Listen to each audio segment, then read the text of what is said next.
सुदक्षु stories में आज हम आपको सुनाने जा रहे हैं गुरुवार व्रत कथा और पूजा विधि। चलिए शुरू करते हैं गुरुवार व्रत की पूजा विधि। बृहस्पतिवार का दिन भगवान विष्णु को समर्पित है।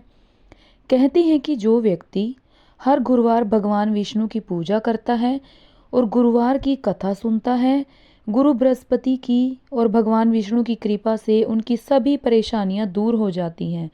लेकिन गुरुवार की व्रत कथा और पूजा के कुछ नियम हैं जिनकी बड़ी ही सावधानी से पालन करना चाहिए। आइए जाते हैं गुरुवार के व्रत कथा और व्रत से जुड़े नियम। गुरुवार व्रत पूजा कथा में कई ऐसे बातें बताई गई हैं जिन्हें मनुष्य को ध्यानपूर्वक अपनाना चाहिए।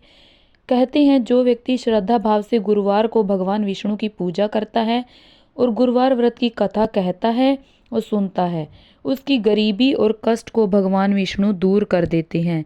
जीवन में सुख समृद्धि के लिए गुरुवार के दिन आप भी इस गुरुवार व्रत को कथा को सुने और पढ़ें। आइए अब शुरू करते हैं कि इस दिन हमें व्रत की शुरुआत कैसे करनी चाहिए। बृहस्पतिवार के दिन सूर्योदय से पहले ही उठें और नित्य क्रम से निवृत्त होकर पीले रंग के वस्त्र पहनें। इसके बाद पूरे घर में गंगा जल छिड़कें। इसके बाद घर में श्री हरि विष्णु की मूर्ति या चित्र स्थापित करें। फिर पीले रंग के गंध पुष्प और अक्षत चढ़ाएं। इसके बाद चना गुड़ और मुनक्का चढ़ाकर विधि विधान से पूजन शुरू करें। इसके बाद धर्म अनुसार मंत्र का जाप करें, मंत्र का जप करें। इसके बाद व्रत की कथा पढ़ें। कथा पढ़ने के बाद केले के पेड़ में जल चढ़ाएं।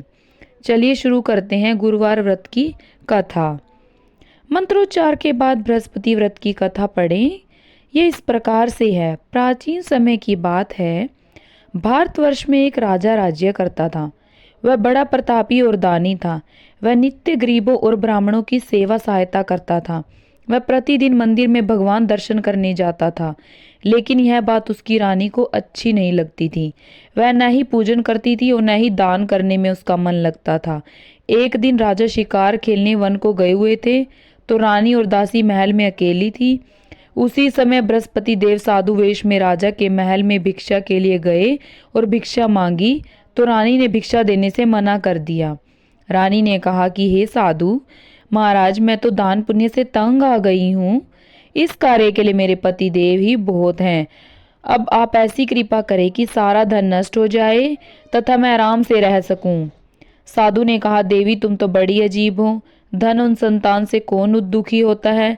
इसकी तो सभी कामना करते हैं। पापी भी पुत्र और धन की इच्छा करते हैं। अगर तुम्हारे पास अधिक धन है तो भूखे मनुष्यों को भोजन कराओ, प्याऊ लगवाओ, ब्राह्मणों को दान दो, कुआं तालाब बावड़ी बाग बगीचे आदि का निर्माण कराओ, मंदिर पाठशाला धर्मशाला बनवाकर दान दो, निर्धनों की कुंवारी कन्याओं का विवाह कराओ, साथ ही यज्ञ आदि कर्म करो और धन को शुभ कर्मों में खर्च करो। ऐसे करने से तुम्हारा नाम परलोक में सार्थक होगा एवं स्वर्ग की प्राप्ति होगी। लेकिन रानी पर उपदेश का कोई प्रभाव न पड़ा।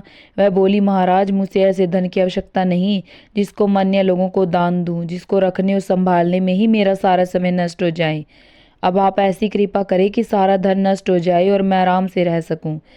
साधु ने उत्तर दिया, यदि तुम्हारी ऐसी इच्छा है तो जैसा मैं तुम्हें बताता हूँ तुम वैसा ही करना। बृहस्पतिवार को घर को गोबर से लीपना, अपने केशों को पीली मिट्टी से धोना, राजा से कहना वह बृहस्पतिवार को हजामत बनवाए, भोजन में मांस मदिरा खाना और कपड़ा धोबी से यहाँ धुलवा डालना।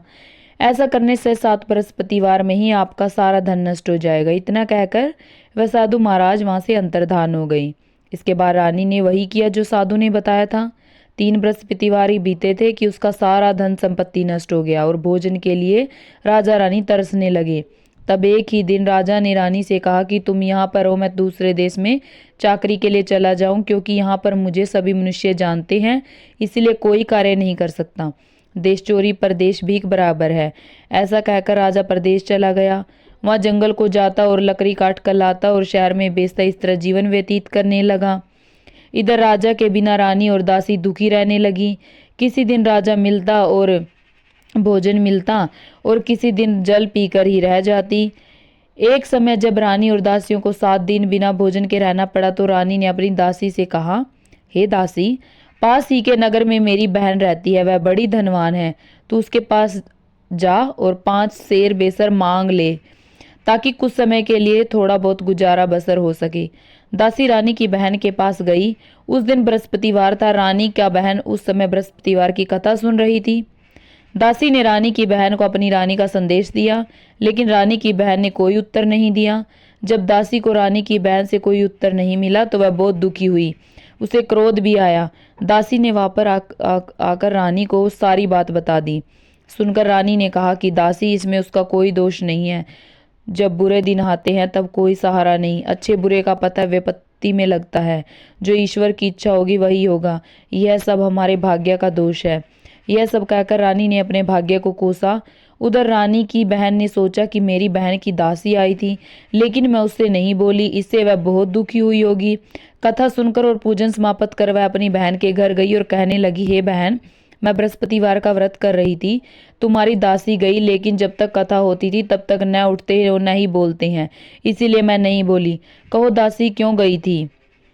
रानी बोली, बहन, हमारे घर अनाज नहीं था। ऐसा कहते कहते रानी की आंखें भर आई। उसने दासियों समेत 7 दिन तक भूखा रहने की बात भी अपनी बहन को बता दी। इसीलिए मैंने दासी को तुम्हारे पास 5 सेर बेसन अनाज लेने के लिए भेजा था। रानी की बहन बोली, बहन देखो, बृहस्पति देव सबकी मनोकामना पूर्ण करते हैं। देखो, शायद तुम्हारे घर में अनाज रखा हो। पहले तो रानी को विश्वास ही नहीं हुआ, परंतु बहन के आग्रह करने पर उसने दासी को अंदर भेजा। दासी घर के अंदर गई तो वहां पर उसे एक घड़ा बेसर से भरा मिला।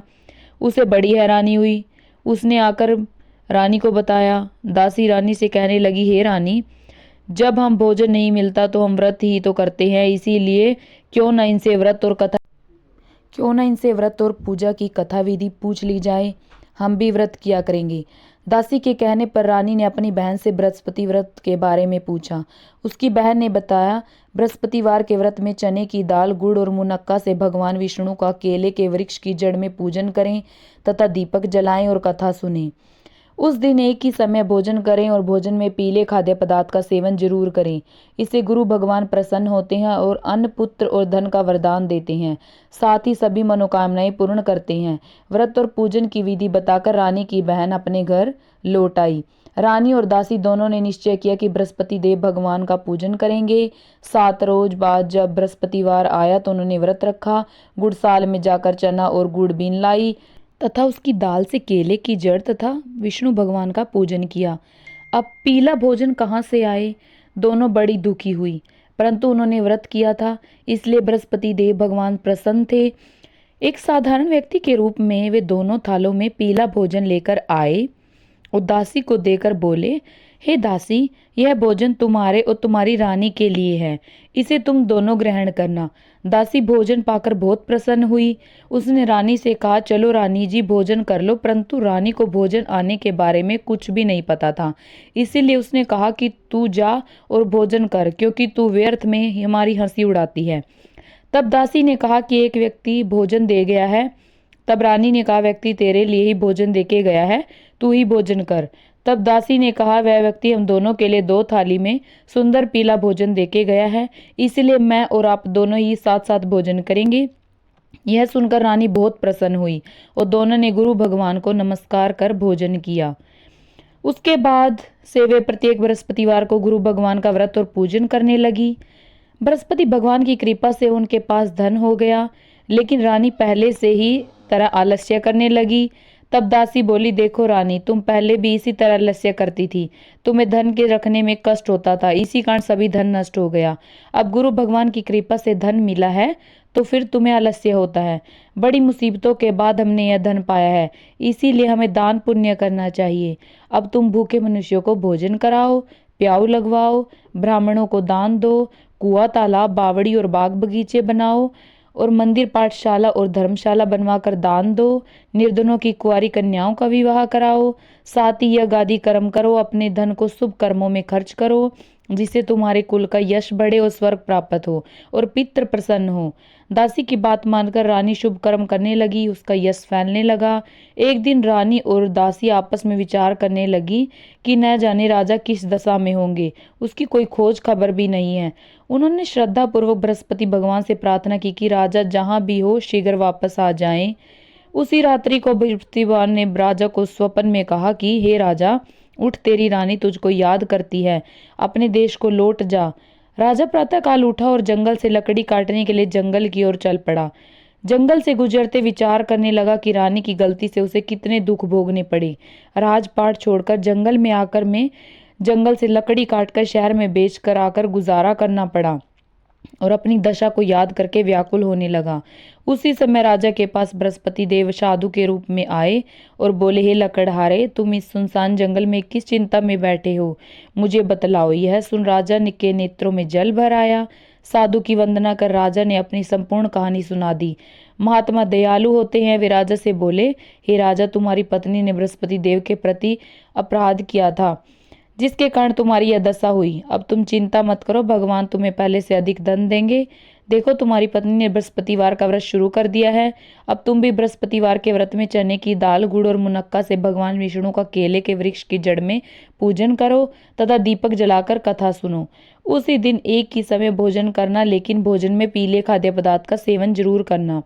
भगवान तुम्हारी सब कामनाओं को पूर्ण करेंगे। साधु की बात सुनकर राजा बोला, हे प्रभु, लकड़ी बेचकर तो इतना पैसा भाई नहीं बचता जिसे भोजन के उपरांत कुछ बचा सकूं। मैंने रात्रि में अपनी रानी को व्याकुल देखा है। मेरे पास कोई साधन नहीं जिससे उसका समाचार जान सकूं। फिर मैं कौन सी कहानी कहूं, यह भी तुमको मालूम नहीं। साधु ने कहा, हे राजा, मन में बृहस्पति भगवान के पूजन व्रत का निश्चय करो, वे स्वयं तुम्हारे लिए कोई राह बना देंगे।